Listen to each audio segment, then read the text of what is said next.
Good evening, everyone, and welcome into this week's edition of the Bullring. I'm your host, Derek Diesner, and for the next 30 minutes, we'll break down the week that was in AWC Matador Athletics.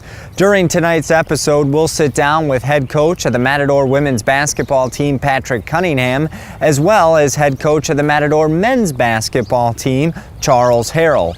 We'll also check in with AWC Lady Matador softball and Matador baseball. We've got a jam-packed show for you, so sit back and relax. When we come back, it's time to catch up with Matador women's basketball coach Patrick Cunningham. That's next, right here on the Bullring. Welcome back, everyone, into the Bullring. Derek Diesner back with you, and now it's time to talk Matador women's basketball. And with that, we welcome in the head coach, Patrick Cunningham. Coach, thanks so much for joining us. The last day of the Bullring for me. I know this is kind of sad. Oh boy. Let's talk about last week. It was playoff time. You opened the playoffs by making the long drive out to Thatcher, and another close back and forth battle with the Lady Gila Monsters. Yeah, I mean, it was just one of those games where anybody could win it, and and they had the home court advantage. I thought we managed that as best we could, and in the end they just made a few extra plays, and they deserved to move on, and they ended up going and losing by 2 at Central, and so they should get a pretty good seed, and I think both teams from our region and league should do well at the national tournament. Now, in both losses to Eastern Arizona in Thatcher, they were both close 2-point losses. Do you attribute those 2 points to that home court advantage? Well, yeah, I mean, you could. I mean, we got to look at ourselves, in the mirror. I mean, we've struggled against good teams all year long. We've competed, and we've kept ourselves in games and given us chances to win games, but we just haven't been able to close out the better teams that we've played over the year, and that was just kind of one of the trademarks of us. We have a good solid team, but we weren't good against good competition down the stretch, and unfortunately, it led to us, taking a hit there in overtime. Now, you talked about how Eastern moved on to face Central. Were you a little surprised at how close that championship game was? Not at all. I mean, the team that Eastern or us would have been very, very loose, knowing that we already had a ticket punch to the national tournament. So you got to think that we would have played in a similar fashion, just very, very loose, and there wasn't that kind of pressure. And then Central, on the other hand, they had that whole week off. Sometimes it takes them a little time to get geared up, and who knows what they were doing, but I figured whoever went there was going to perform well. And again, Central's, they're ahead of everybody, but they're not that much ahead of everybody. Now, these two teams will both move on and play in the national tournament in Kansas. What kind of recognition can that bring to the ACCAC if they're able to, have good showings out there? Yeah, I mean, and historically, our team, Central typically has done well. I mean, a top 4 finish most of the time. They've had a couple national championships, and Eastern I think is going to perform well, and I think what that'll do is help us gain, a shot at large bids in the future, because we got another 4 years before we get the second bid, and I anticipate us performing well there. Now, getting back to your team, with that loss this past week, we see some of the sophomores' careers come to a close here at AWC, that being Samantha Wallace, Jasmine Strain, and JC Pagala. How hard is that going to be to kind of fill those voids for next season? Well, it's difficult, but it's always difficult every year. I mean, sometimes you lose a lot, sometimes you use a few, but that's the nature of community college, 2-year type basketball. Sometimes you get kids for a year, sometimes you get them for 2 years, and you continue to go out and you continue to search and try to find the right type of player that you want to bring into your program. Now, you will have a lot of players returning for next season, so that has to be very positive for you, knowing that this team is going to be hungry coming back next year, knowing that they came so close to making it to the national tournament this year. I mean, I would hope so. I mean, that's we're already talking about that right now. It's like, remember what this tastes like, and you don't want that taste again. And hopefully it'll give them the incentive to get the new people in and get them to focus early and often, and which we did a pretty good job. But you try to secure a home court advantage. You want to put yourself in the best position to advance. We didn't quite do that this year, and hopefully we'll get it done next year. What are some of the freshmen from this past season that really started to make an impact for you, that really kind of stuck out, and that you think you can lean on next season? Well, I'll start with our point guard position. Chantel's done a lot of had a lot of time this year. She's going to have experience. Jazzy Oliver, Safulu, and Jamila. That's the core right there. And then Teresa Velasco came in and played a lot of minutes for us this year. And so those guys have played minutes. They've got experience, and we expect them to come in and really, take the new people under their wings and get them to understand how difficult it is to achieve, the goals that we're after. Now, Stephanie Schmid really started lighting it up for your team late this season. Let's talk about her, because there's a chance she could leave, but she could be back. Yeah, as well. she's in a position to graduate, and if she chooses to move on to a 4-year school, she's got that opportunity, which is great. That's what we want. Mm-hmm. But if she wants to come back and fill it up again for us next year, we'll accommodate her, and she may want to get re-recruited. There's a lot of things that come into play, and she may not quite know what she wants to do just yet. Final question for you, Coach. What are some of the players or things you're looking for in this recruiting season now that you feel that you need to fill the voids for next season? We're trying to fill positions. Ball handling position, a shooter type person, a long athletic wing, and then post play. Mm-hmm. So we're looking to get the right type of kids, and hopefully we can get that depth that we had this year, and just kind of improve upon what we had. All right. Well, Coach, thank you for your time all season long. It's been great. Wish you the best this off season, and we'll catch up soon. All right. We're looking forward to the future Bullrings. Yes. All right. That was head coach Patrick Cunningham of the Matador women's basketball team. Time for us to take a break here on the Bullring, but when we come back, we'll talk Matador men's basketball. That's coming up next, right here on the Bullring. Welcome back, everyone, into the Bullring for the final time this season. It's time to talk Matador men's basketball, and with that, we welcome in the head coach, Charles Harrell. Coach, thanks so much for joining me. Glad to be here, Derek. Last week, right inside of here in the house, you opened up your playoff run against Eastern Arizona. You come out with a victory, 79-70, a really tight ball game throughout with the Gila Monsters. Yeah, we had a couple of our better players not playing that game, and I thought our guys really stepped up and played good defense. We trapped Eastern Arizona's ball screens. They weren't prepared for that, and then Brandon Lovings and Darius Hamilton played really, really well inside for us. Yeah, you got some great post play, and you really needed that because that Eastern team boasts a lot of good guard play. They have 3 good guards that they start with, and you were down Ron Lee and E.J. Twyman. Yeah, we had to start Tim J on a smaller player, and then Anthony and Ali, I thought, played really, really good defense. It wasn't their best offensive games of the year, but they held Taylor Stafford down, who was player of the year in our conference, and then we held DeJuan Miller, and then number 3, Dominic Hunter. He didn't even score the whole game, and he averaged 20 points a game on the season. I'd say that's pretty good defensively. Yeah. What did you think of the crowd here that night? Because I don't know about you, but that seemed like the largest crowd and loudest we've had this season. Yeah, we had a really good crowd. We had a really good crowd our last regular season game against Mesa as well. I thought, towards the end of the season, the fans really did a good job of coming out and supporting our team. How much does your team feed off the energy that the fans provide? I feel like, they get really, really excited. I don't know if we feed off of it as much as it kind of frustrates the other team. A lot of junior college games you go to, they haven't seen that kind of crowd or that kind of noise, and I think it intimidates the other team.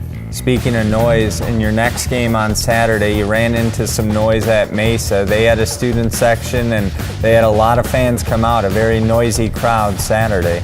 Yeah, it was, a lot of fans. I didn't really notice them as much as all the baskets Mesa was making. That's kind of what I have been seeing for the last 2 days.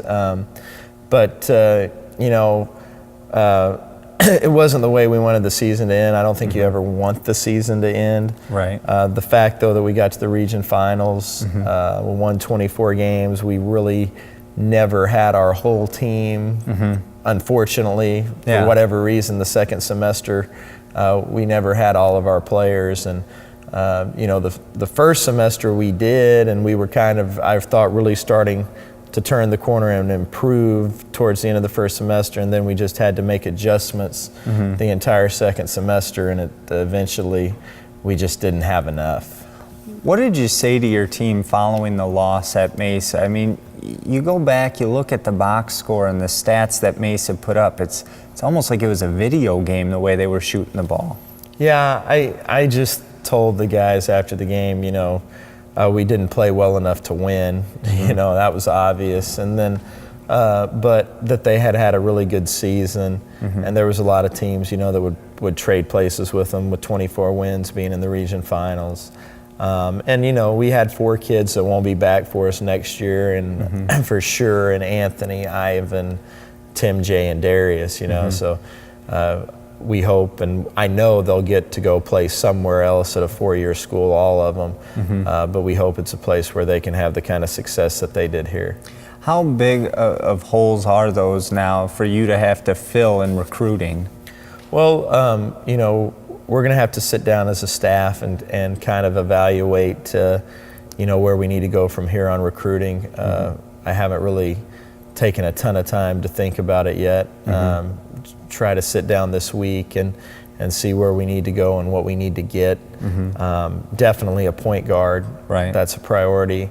And definitely, losing Darius and Tim J, some inside play. We do fortunately have Ross coming back, have Ali, Ron, and EJ, which are 3 pretty good sophomore guards. But we definitely need to shore up our inside scoring, and I think add some quickness and athleticism, because at times that really bothered us this year. Now, you kind of touched on some of the freshmen that will return next season. What do you think of the freshman class that you had this year, and who really stuck out to you? Well, I think number 1, Ali. He was a little out of control at times, but he's very, very talented. He can get to the basket. He can guard. He can play at both ends of the floor. I felt like EJ was kind of turning the corner defensively for us before he kind of got sick at the end. And he played on Saturday, but I didn't feel like he was 100% by any means. And then Ron is really, really good at shooting the 3. He's got to work on other areas of his game if he wants to get to the level that he aspires to play at. But those 3 guys are good. Marquin Mitchell was hurt all year. He'll technically be a freshman for us next year, but he's had pretty much 3/4 of the year where he's practiced, so it'll be like having a sophomore that's a freshman. And then we have some other guys that we're just going to kind of have to sit down with and see what their goals are and what they're wanting to do for next year. All right. Well, Coach, final question for you. I know it's very early and a lot will change between now and the start of next season, but knowing what you saw this year in the ACC and with the freshmen that are in the conference and knowing what freshmen you have that are coming back next year, how do you like your chances for next season? Oh, I like our chances. I like our chances every year. My 3 years here, our staff has, been in the region finals every year. We only won it the 1 year when we played the game here at home, so that's what we need to try to strive to do is get that first seed and then have both games here, because then we have a better opportunity. I like the sound of that. Well, Coach, thanks so much for your time this season, and good luck in recruiting, and we'll catch up soon. All right, thank you, Derek. All right, that was head coach Charles Harrell of the Matador men's basketball team here on the Bullring. It's time for us to take a break, but when we come back, we'll head out to the Diamond. That's coming up next, right here on the Bullring.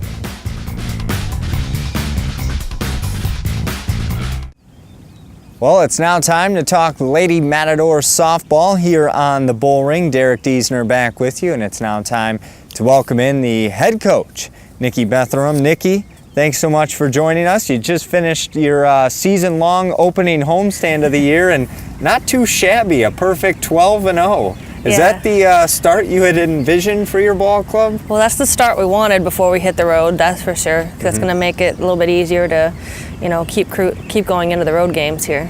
And these road games, they're really going to test your ball club, especially the first one of the week against Phoenix College. You've played some good competition so far in conference play, but you're going to get a good test with the Lady Bears from Phoenix. Yeah, they're always real difficult to play at home. Their stadium's kind of a little bit enclosed, so it's not necessarily a huge stadium, but it's so enclosed that you get that stadium feel and they get a little bit of a crowd like we do. So. It's just as difficult to play at home, for teams to come and play here as it is for us to go and play at Phoenix. So.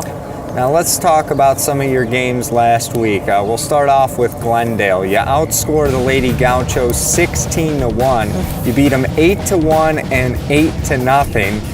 Again, you had to be pleased and smiling from ear to ear with those performances. Well, definitely. The offense is nothing new, but definitely with the defense holding them to one run all day, that was nice to see. That means we're improving on defense, both the fielders and the pitchers. Obviously, getting stronger performances from the pitchers makes life easier on the defense as well.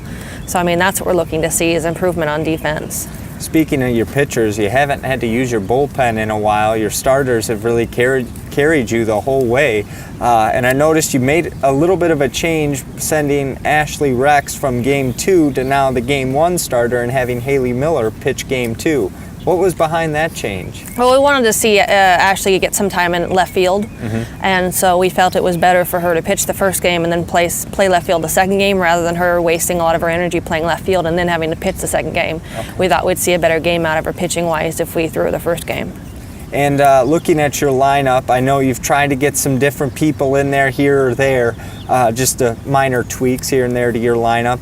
Is that just to try to keep everyone fresh and ready to go? Well, we've still had some injuries, and we still haven't really decided on the last couple spots in the lineup. We have 4 or 5 people battling for those last 2 spots, and so until one person comes out the clear-cut winner, we're going to keep rotating them depending upon how they're doing in practice, and whoever has a stronger day or the stronger couple days before the game, we're going to let them have the first shot and see what they do with it. And we're still, like I said, there's those 2 spots that we still have people battling for, so we're going to keep rotating them around until we can finally see some clear-cut people who really, really want that spot to excel. Now let's talk about this past Friday. It was supposed to be Saturday, but due to weather reasons, moved back to Friday against South Mountain, and you still had to deal with some weather. It was very windy out there. Even was some rain, but how much of a factor was the wind that day? The wind was a pretty interesting factor because the wind was blowing straight in too. So I think Robin, who normally hits at least 1 home run a day, she cranked one her first at bat, and you could see it just hit a wall like 50, 60 feet in the air and just drop straight down where normally it would keep going over the fence. So that plays a big difference into the game, and just the wind blowing itself, it makes it more difficult for the pitchers to throw what they think are strikes when the wind's kind of knocking the ball off course a little bit. So it's a little difficult to play, especially when the winds are up in the 20, 30 mile an hour range too. It wasn't just the 10 mile an hour stuff we're used to. How great was that first win for your team against South Mountain? A comeback win here at home. The fans were loving it. You win 5-4 in walk-off fashion. Well, it was just funny because I was just thinking the week before that we really haven't scored many runs in the 7th inning, but a lot of that's due to the fact we've played most of our home games at home, so we haven't had to hit in the 7th inning yet. Yep. So it's nice to see us being able to. That was the only thing I was kind of worried about. We haven't scored any runs in the 7th inning yet this season, and that's nice to see. We finally scored some runs in the 7th inning, and it happened to help us out quite a bit too. Game two, you win 6-2. Another good performance, both in the circle and offensively for your team. South Mountain, you finished them off with the sweep. As we said, a perfect homestand. What did you tell your team after the victories on Friday? They were good games, and we've got to come back and work hard this week because we got Phoenix right away. So we can enjoy the victory over the weekend, but we've got to come back and work hard on Monday come practice time. Now, we've already talked about your game against Phoenix this week, but later in the week you'll also take on Paradise Valley. How much do you know about them? Not too much. I know last year they took the last game of the series off of us, so I know we have a little bit of revenge coming back there, and it was at their place. So, but they're like most of the D2 teams. They definitely got some hitters this year, so we've got to get better on defense so we can hold their offense to as least amount of runs as possible. All right, well, final question for you. We kind of touched on this last week, but it was announced who the March Student Athlete of the month was here at AWC, and that comes from your ball club. Now, we'll have her on here on the Bullring next week, but how did you select Samantha Mendoza to be your student athlete? Well, being a student athlete, there have two aspects. You have to have the stuff in the classroom, you have to have the stuff on the field, and she's the one person, the first person I thought of that had everything well rounded out. She's got some awesome grades, and she's looking to get into PT school. So she's looking for a high academic major as it is, and she's taking those harder classes and excelling in them. And then on the field, you know, she's always somebody we have to keep on the field because she's an awesome defensive player. And as you can see, she makes things happen at the plate. She may not be the one that hits all the home runs or gets all the RBIs, but she makes things happen. She hits the ball hard every time she's out there, and so, you know, she was the first person I thought of that had the whole package. Yeah, and I thought it was kind of neat too that on the final day of February, she's one of the heroes in that first game against South Mountain. Yes, that definitely helped.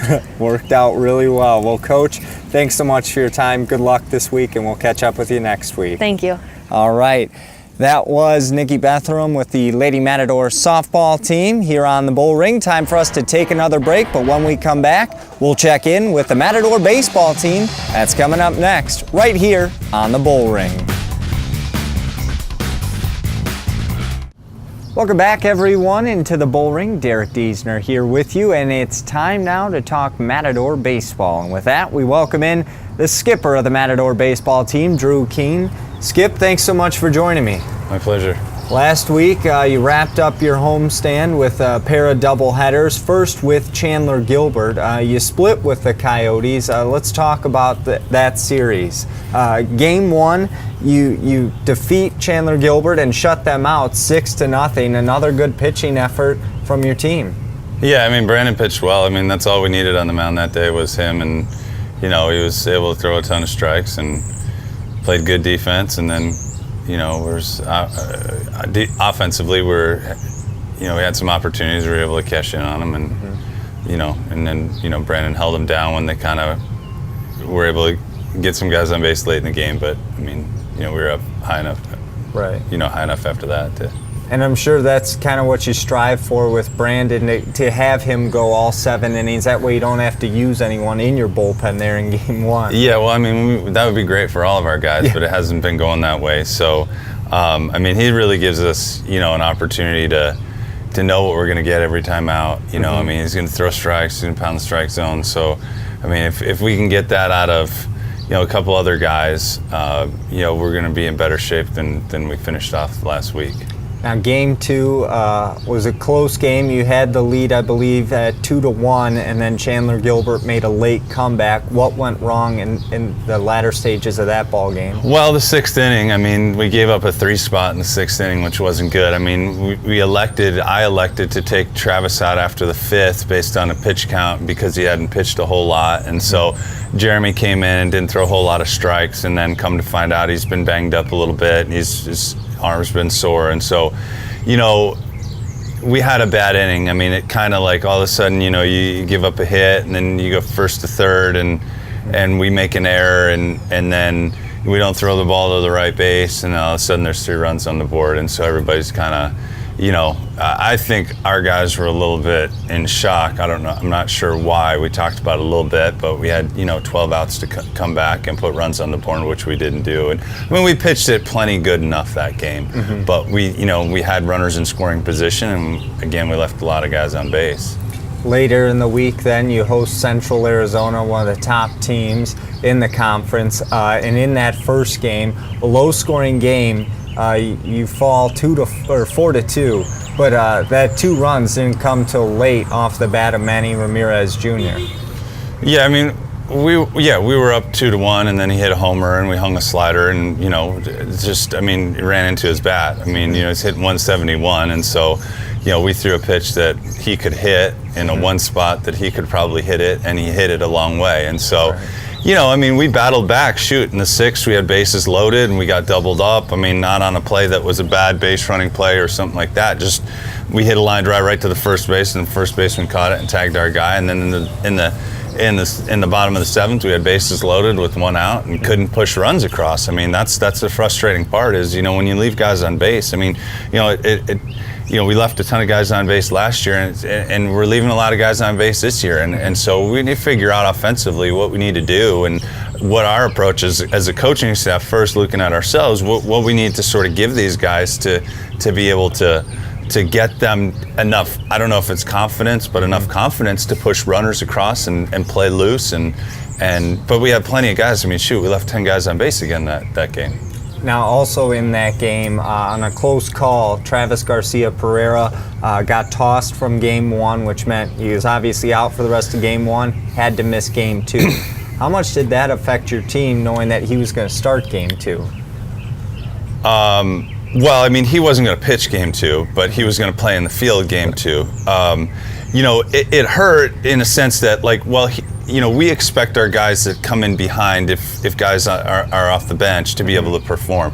But what it hurt is in the bottom of the seventh, he would have come up with one out and the bases loaded, left versus right. The guy had a good slider, so you get to see it a little longer.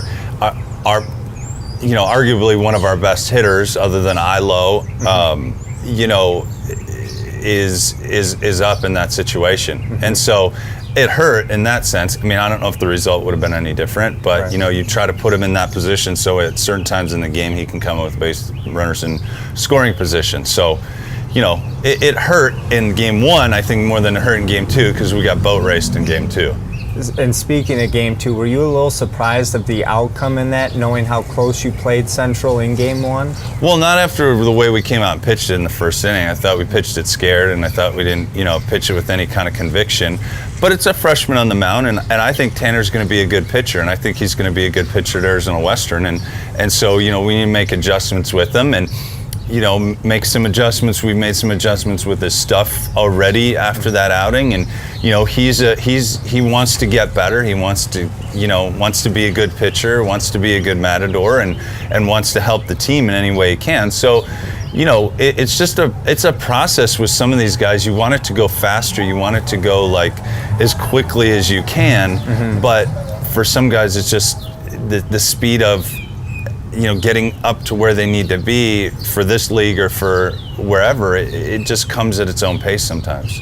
And looking ahead at your schedule, another tough week for you. You'll have Yavapai and Glendale, and now it's time to hit the road. That's going to be another tough test for your ball club. Yeah, Yavapai went down to Cochise and swept. They were 1-7, but they got talent, and we'll go up there and Prescott's. It's anywhere again. It's tough to play on Tuesday or Saturday. It's like a broken record, but Yavapai will be a good test, and we need to bounce back at this point. It's the guys understand where we're at. We need to bounce back. We're sort of, hanging around, but then there's a lot of games left, but you can't let it get too far out of hand here. Right. It's a good league, yes, but we're a good team. So the guys need to understand that, now's the time to, execute in those situations. And really, if you look at our losses, it's been one inning here, one play here, and so it's just kind of the way. If you want to be a championship ball club, you got to clean up those things, and we've addressed some of those things, and we'll see how it comes out on Tuesday and Saturday. All right. Well, Skip, good luck this week. Thanks for your time, and we'll catch up with you next week. Okay. Thanks, Derek. All right. That was Drew King, the manager of the Matador men's baseball team. It's time for us to take a break, but when we come back, we'll have more right here on the Bullring. Well, that'll wrap up this week's edition of the Bullring. A big thank you to all four of our coaches who joined us this week. A reminder to join us again next week here on the Bullring as we will honor our March Student Athlete of the Month, outfielder Samantha Mendoza from the Lady Matador softball team. I'm Derek Diesner saying so long and thanks so much for tuning in to this week's edition of the Bullring right here on AWC TV.